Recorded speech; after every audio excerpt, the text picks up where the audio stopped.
আজ একটা জীবনের সত্য কথা বলি। আমার দিদির ধুমধাম করে আমার জানোসা বিয়ে দিয়েছিল। তখন আমরা কত আনন্দ করে দিদির বাড়িতে গিয়েছিলাম। দিদির 6 মাসের মধ্যে দিদির পেটে একটা সন্তান আসে। তখন জামাইবাবু অন্য মেয়েকে বিয়ে করে। তখন দিদি না সহ্য করতে পেরে বাবার কাছে এসে কান্না করছে আর বলছে, বাবা বলো না আমার কি অপরাধ ছিল, তাই আজকের আমার কপালে এত কষ্ট। তখন বাবা বলেছিল, সবাই বলেছিল বাচ্চাটা নষ্ট করে দাও, দিয়ে তোমাকে আবার বিয়ে দেবো।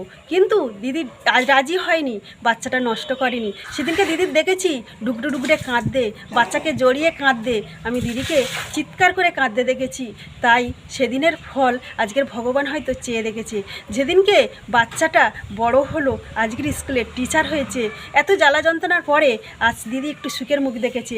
জামাইবাবুর 3 মেয়ে আর জানো বউ অন্যজনাকে নিয়ে চলে গেছে। যেমন কর্ম তেমন ফল। দিদির এসে হাতে পায়ে ধরে, কিন্তু দিদি মেনে নিলে কি হবে? দিদির ছেলে মানতে চায় না, আশেপাশে মানুষ মানতে চায় না।